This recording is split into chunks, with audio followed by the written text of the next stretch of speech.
할렐루야. 오늘 창세기 24장 하나님의 말씀 같이 보시겠습니다. 오늘 24장은 6절부터 8절까지 보시겠습니다. 창세기 24장 6절부터 8절까지 같이 읽겠습니다. 시작. 아브라함이 그에게 이르시되 내 아들을 그리로 데리고 돌아가지 아니하도록 하라. 하늘의 하나님 여호와께서 나를 내 아버지의 집과 내 고향 땅에서 떠나게 하시고 내게 말씀하시며 내게 맹세하여 이르시기를 이 땅을 내 시에게 주리라 하셨으니 그가 그 사자를 너보다 앞서 보내실지라. 네가 거기서 내 아들을 위하여 아내를 택할지니라. 만일 여자가 너를 따라오려고 하지 아니하면 나의 이 맹세가 너와 상관이 없나니 오직 내 아들을 데리고 그리로 가지 말지니라. 아멘. 아브라함의 삶 가운데에서 가장 이 개인적으로 무엇을 중요시 했는지, 또 그의 삶 가운데 무엇이 가장 큰 고뇌였을까라고 하는 것들을 생각해 봅니다. 여러분의 삶 가운데에서 가장 큰 고민은 무엇입니까? 오늘도 고뇌하는 것은 무엇입니까? 앉으나 서나 생각에 잠기게 되는 것, 또 미래와 장래를 생각해 볼 때에 무엇을 염려하고 계십니까? 네, 이 당시에 아브라함의 삶을 이렇게 보면 계속 보여집니다. 무엇을 고민하고 있는지. 이가 가나안에 오기까지도, 그 순간까지도 그에게는 잘 따르는 충성된 청직이 종이 있었습니다. 엘리에셀이 젊고 유능하고, 그래서 자기의 모든 필요들을 이렇게 채워주고, 또 순종하고 충성하고 자기의 말을 잘 따르는 그런 귀한 청직이었고 종이었습니다.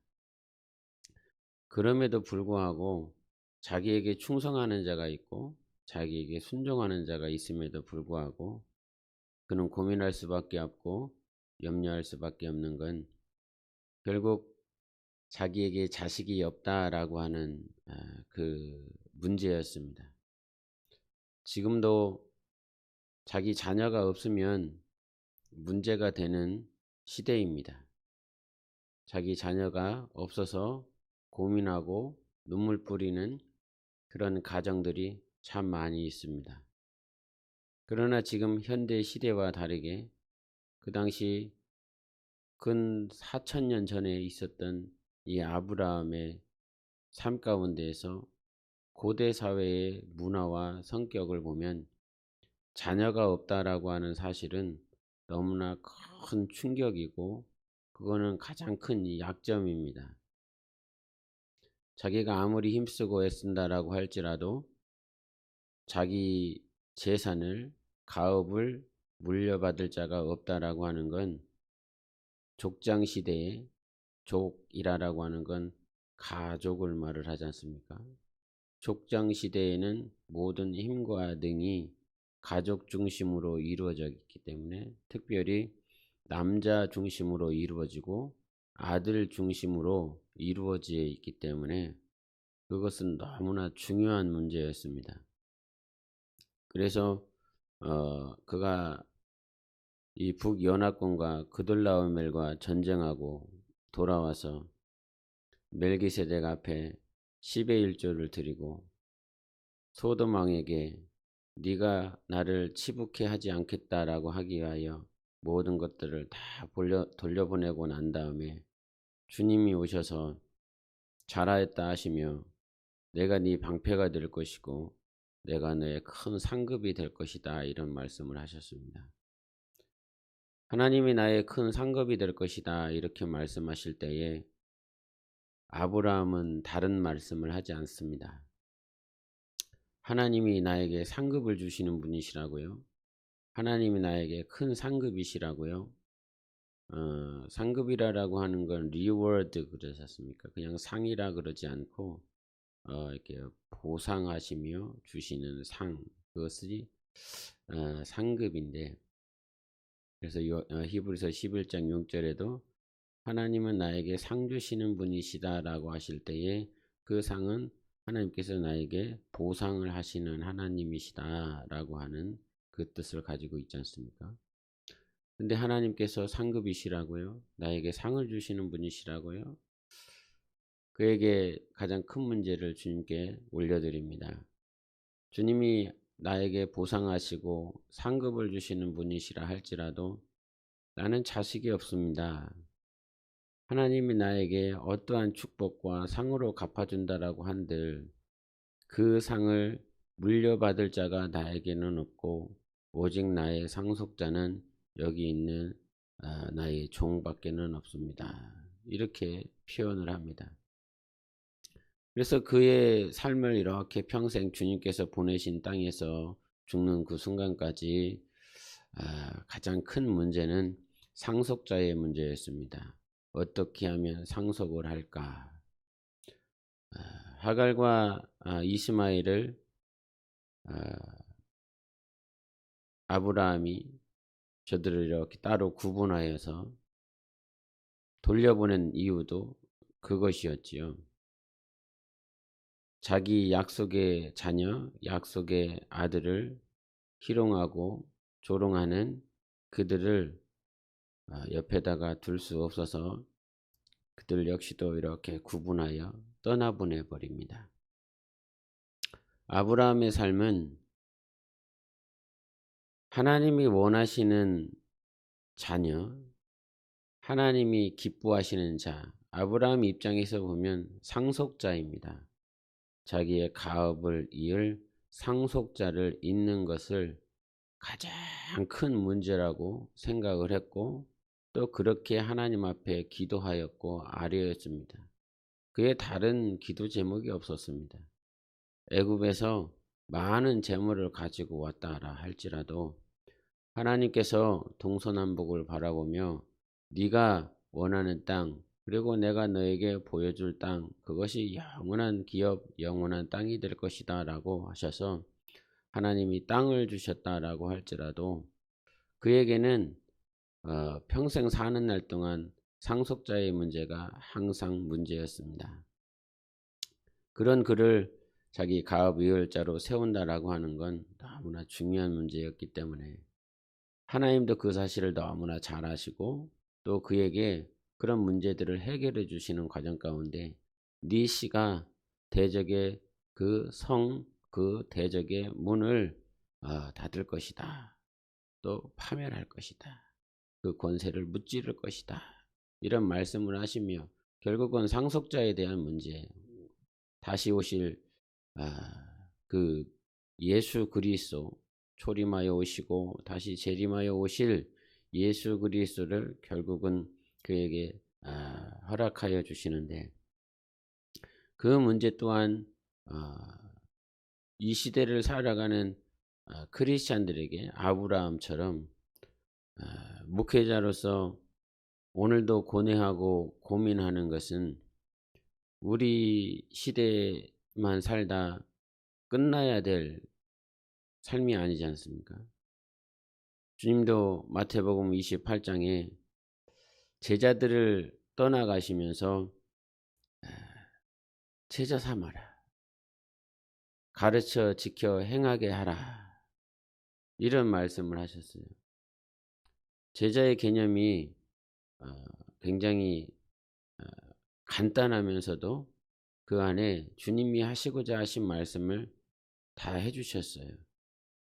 가르쳐서 지키고 그것을 행하게 해라. 행해야 된다. 제자는 그저 교회에 와서 배우는 사람이 아니라 이제 제자를 삼기 위해서는 가르쳐야 되겠지요. 그래서 가르치는 자가 필요하고 또 제자가 되기 위해서는 배움을 받아야 되지요. 12명의 제자들도 예수님께 가르침을 받았습니다.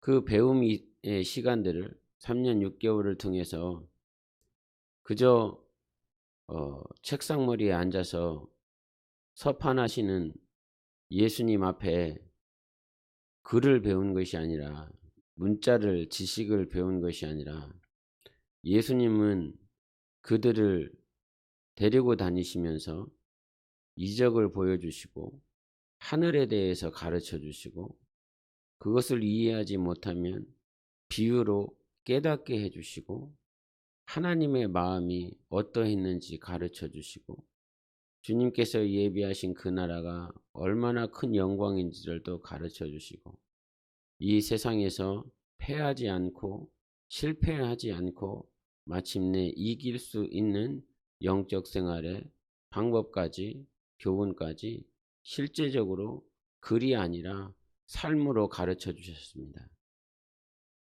그래서 그와 같이 예수님께서 가르쳐 주시는 비결을 따라 제자들도 삶으로 그 기준이 말씀이고 그 말씀 위에서 삶 가운데 살아낼 수 있도록 제자들을 다음 제자들이 불러서 그들을 가르치는 것이지요. 삶으로 살아낼 수 있도록. 그래서 그러한 제자를 삼는다라고 하는 건 12명의 제자, 즉 예수님이 부르신 12명의 제자를 사도라 그러고 그 제자를 통해서 부른 다음 제자들을 보통 속사도라 그럽니다. 예수님의 제자들의 제자들.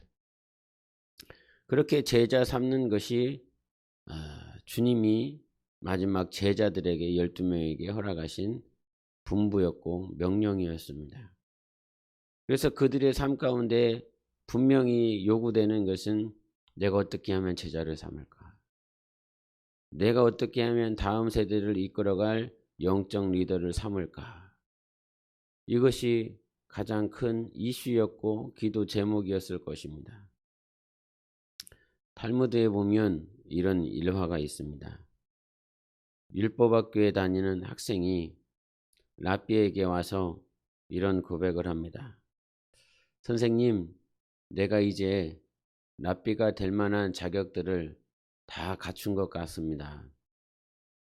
몸을 단련하여 맨 땅에서 잘 수 있도록 이 육신을 훈련하였고 들판에서 있는 그 풀을 음식 삼아 살아갈 수 있도록 내가 식성을 바꿨고 제 몸을 3번씩 때려가며 어떤 고난이나 고초에도 견딜 수 있는 그런 자가 되었습니다. 그랬더니 랍비가 그 제자에게 그 학생에게 뭐라고 얘기를 했냐면 저기 나귀를 잘 보아라. 나귀도 맨 땅에서 자고 있다.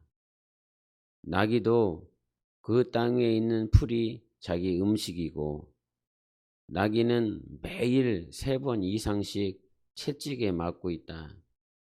너는 랍비가 될 자격을 갖춘 것이 아니라 나귀 새끼가 될 자격을 갖춘 것이다. 무슨 의미를 가지고 있냐면 우리가 하나님 앞에 제자가 된다라고 하는 건 고난받고 고초받고 의식주와 그러한 삶에 대해서 대비하는 그런 모양들이 분명 성경에서 가르쳐 주고 있지만 가장 중요한 것이 무엇이냐면 우리의 겉모습이 아니라 우리 안에 속사람이 준비가 돼야 되는 것입니다. 하나님은 겉사람은 후패해지고 썩어진다 하셨지만 우리의 속사람은 날로 새로워진다라고 하셨습니다. 그래서 하나님 앞에 제자를 세운다라고 하는 건 겉모양을 권위 있고 겉모양이 지식적으로 인격적으로 사람들이 칭찬할 만한 모양으로 세우는 것이 아니라 그의 속사람이 하나님의 말씀을 받고 그 말씀대로 지켜 행하는 삶을 살아갈 수 있도록 그를 양육하는 것이 제자 삼는 것입니다. 브라질의 후안 카를로스 오르티즈 목사님이라고 하시는 분을 아마 들어보셨을 것입니다. 그분은 교회에 부임돼서 약 184명의 신자들이 있었는데 2년 동안 성도들을 그 교회에 나오는 교인들을 조직을 개편하고 들들 볶아서 신학교에서 배운 방법을 따라서 열심히 전도하게 하고 어떻게 해서든지 영혼 데려오게 만들어서 2년이 지나고 난 다음에 600명의 성도 숫자를 만들었다라고 그럽니다. 하나님께서 그 600명의 숫자를 만들었을 때 그 목사님에게 오셨는데 네가 생각했을 때 이미 3배 이상 네 말에 의하여 부응하였다라고 생각할 것이다. 그러므로 네가 잘하고 있다라고 생각을 할 것이고 이들이 다 나의 제자라고 생각할 것이다. 그러나 이 600명의 숫자는 교회에 살만 쪄진 것이다 라고 말씀해 주셨다는 것입니다. 너무나 살이 쪄서 제대로 거닐지도 못하는 기우뚱거리는 교회의 모양을 주님께서 가르쳐 주셨다는 것이지요. 그러면서 자기가 열심히 그렇게 해보았는데 주님은 그것을 인정하지 않으셨다라고 하는 것입니다.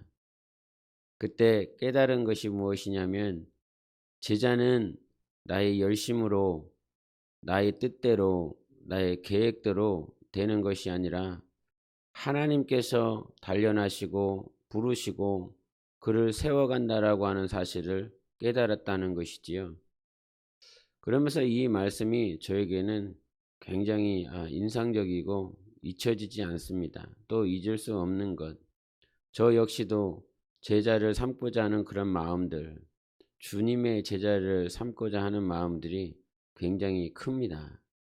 이 시대를 살아가는 데 있어서 내 삶, 이 30년 한 세대 살고 끝나는 것이 아니라 주님 오실 때까지 주님을 기다리는 제자들이 필요하고 또 이 땅에 복음을 증거할 주님의 교회가 필요하기에 그러한 마음들이 제 안에 많이 큰데 그러나 내 마음과 내 생각과 그런 뜻이 있다 할지라도 오늘 구해야 될 것은 바로 하나님께서 예비하시고 하나님께서 인도하셔서 제자 삼을 자가 분명히 있다라고 하는 것을 성경은 보여줍니다. 바알에게 무릎 꿇지 않은 7천인을 주님께서 예비해 놓으신 것처럼 하나님은 하나님의 나라를 위하여 일하시는 하나님이십니다. 제자들에 대한 성격을 분석해 봤습니다. 야고보와 요한은 출세 욕심이 있어서 어머니를 통해서라도 그 이스라엘 나라의 한 자리를 꿰차고 싶은 마음들이 있었습니다. 청탁과 뇌물도 할 수 있을 그런 가능성을 가지고 있는 옛 모습입니다. 도마는 의심을 자주 합니다. 보는 것만 믿습니다. 신뢰할 수 없는 자요, 또 부정적인 성격을 가지고 있습니다. 베드로는 조급증을 가지고 있습니다. 그리고 일을 맡길 때마다 너무 서툽니다. 실수가 많고 세심하지 않습니다. 안드레는 너무 내성적이어서 무엇을 맡겨놓으면 그 일이 진행이 되지 않습니다. 너무나 느려서 그것을 맡긴 자의 입장에서 보면 속이 터집니다. 야고보는 혁명가 기질이 있습니다. 이 사람은 노조위원장을 맡아놓으면 과격한 노조위원장 역할을 할 것입니다. 마태는 세리로 자신의 이익 위에 살아가는 삶이 체질이 되었습니다. 계산적인 생각과 인간성을 가지고 있습니다. 한 사람 한 사람 제자들의 모양들을 다 살펴보면 이 사람은 이것 때문에 제자가 될 수 없고 저 사람은 저 모양 때문에 제자가 될 수 없음을 이렇게 보게 됩니다. 그럼에도 불구하고 하나님은 이 12명의 제자를 부르셔서 변화시키셨습니다. 사람은 포기할 만한 모양들이 너무나 많이 있습니다. 저 사람의 저 약점이, 저 사람의 저 단점이, 저 사람의 저 부정적인 모양이, 때로는 외모가, 저의 없음이, 저의 무지함이 모든 모양들을 살펴봤을 때 제자가 될 만한 모양들 합격, 자격이 될 만한 사람은 아무도 없었지만 주님은 성경에 뭐라고 말씀하셨냐면 주님이 원하시는 자를 부르셨다 하셨습니다.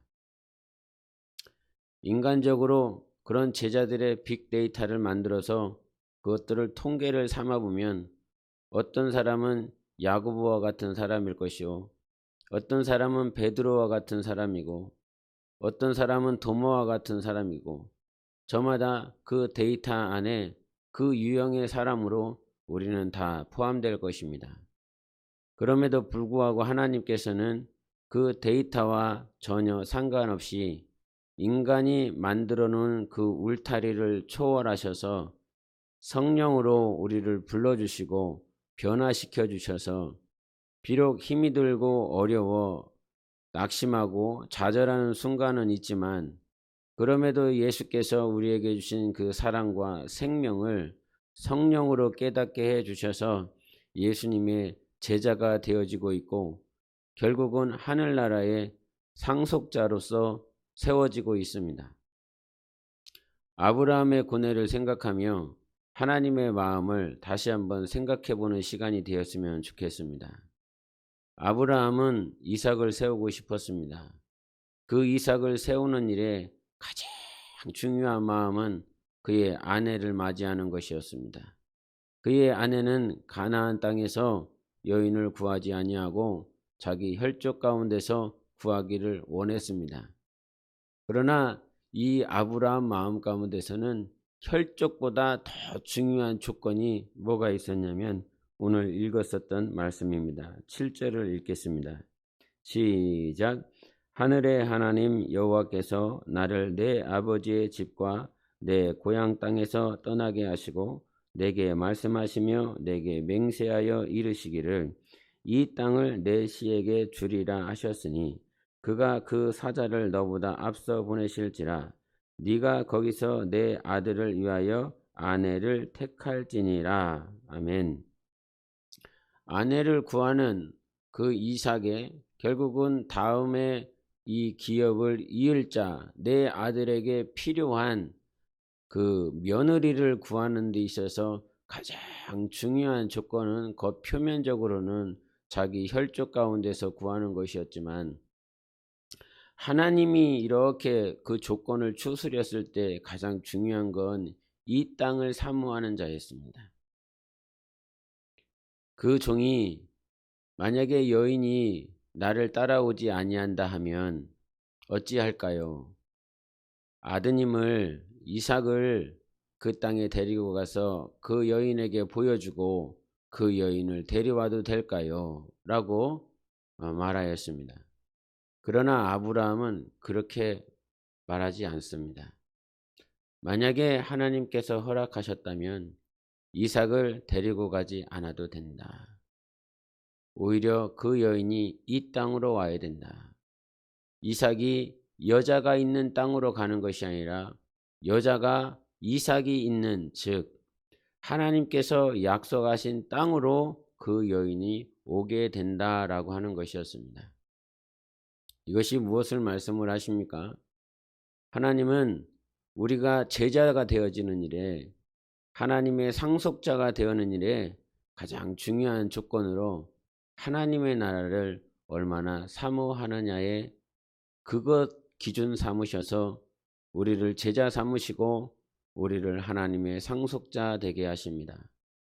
내 십자가 지고 따라오라 라고 하는 것은 바로 그 하늘의 나라가 하나님의 나라가 있기 때문에 바로 그렇게 살 수 있는 것이지요. 힘이 들고 고단스러운 이 세상 가운데서도 왜 희망을 포기하지 않고 하나님의 그 크신 사랑을 소망 삼아 살아갈 수 있는 것은 바로 하나님께서 영원한 하나님의 나라 천국을 우리에게 예비해 주셨기 때문인 것입니다. 제자가 되기를 원하십니까? 제자가 돼야 한다라고 주님은 말씀하십니다.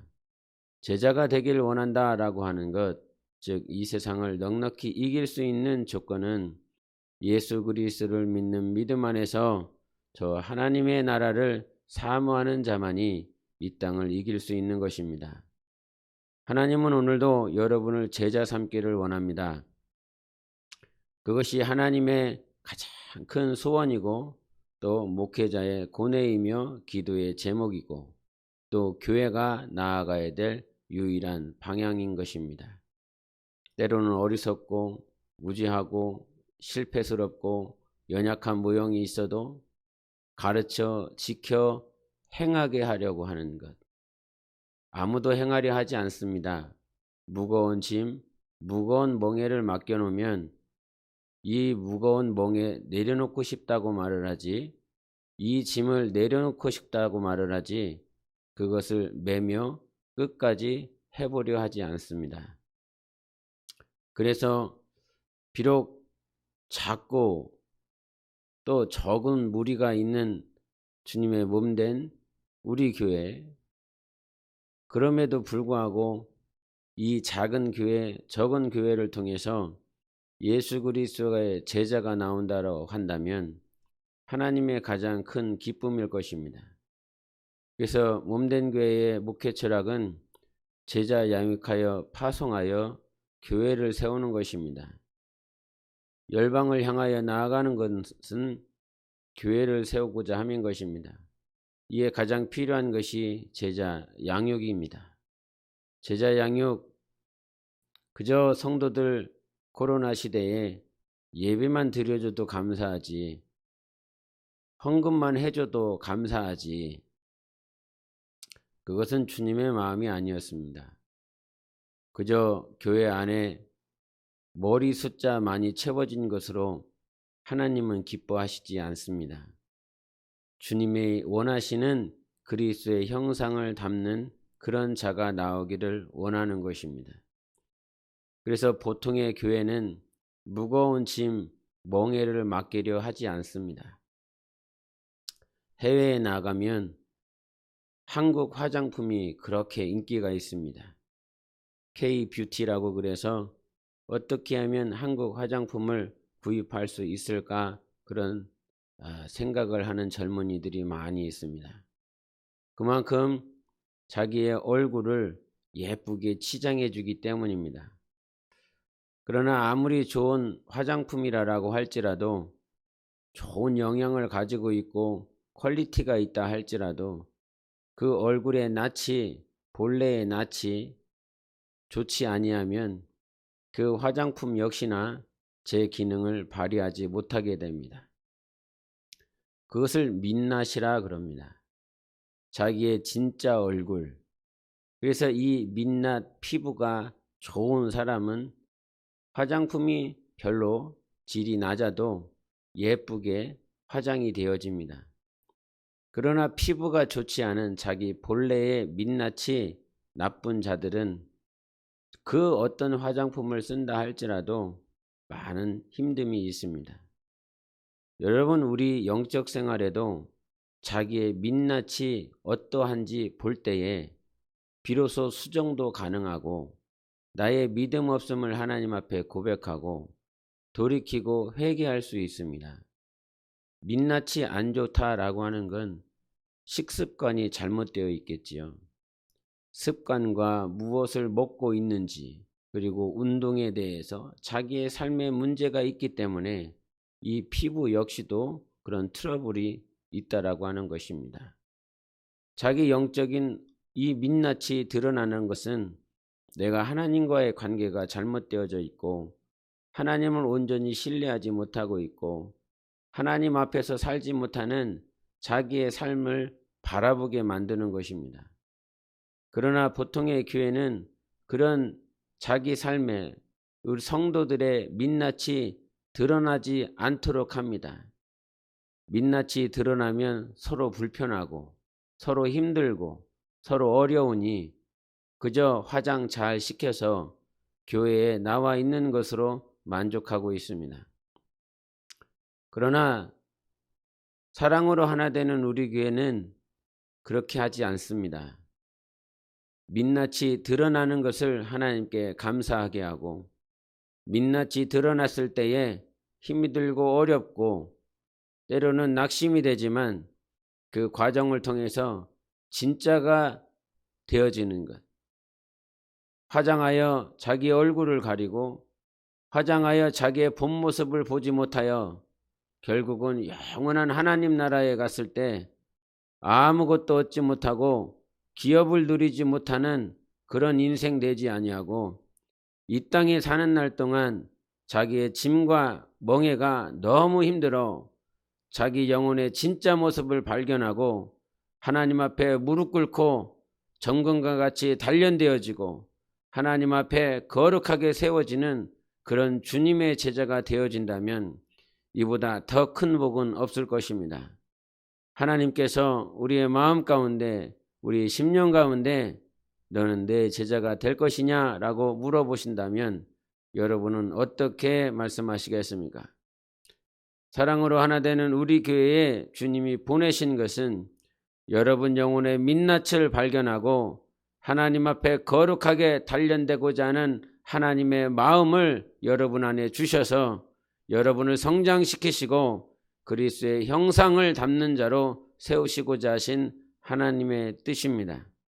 분명히 주님을 닮도록 몸부림치시고 또 그것이 힘이 들고 어려울 때 함께 성도들이 기도하고 또 중보하여 그 선한 길, 고난의 길을 넉넉히 감당할 수 있는 여러분의 삶이 되시기를 예수 이름으로 축원합니다. 함께 기도하겠습니다. 오늘도 하나님 아버지, 나를 이 땅에 부르신 것은 하나님께서 내 영혼을 세우려 하심인 줄 믿습니다. 하나님의 나라를 더욱더 사모하게 도와주시고 이 땅에 내 영혼의 민낯이 드러났을 때에 겸손하게 무릎 꿇고 회개하며 주 예수의 이름으로 성령으로 단련될 수 있는 거룩한 삶을 살게 하여 주셔서 이 고난을 넉넉히 통과할 수 있는 예수 그리스도의 제자가 되게 하시고 하나님의 상속자가 되어질 수 있도록 함께 기도하시겠습니다. 예수여, 오늘도 살아계신 하나님을 찬양합니다. 주님, 오늘도 우리 하나님께서 우리를 사랑하여 주셔서 예수 그리스도의 제자가 되게 하여 주시고 하나님의 나라를 사모할 수 있도록 은혜를 베풀어 주시니 감사합니다. 우리 하나님 내 영혼의 민낯이 드러났을 때에 우리 하나님 앞에 회개하고 찬양하고 주님을 더 신뢰함으로 성령으로 일어날 수 있는 우리 모두가 되게 하여 주시옵소서.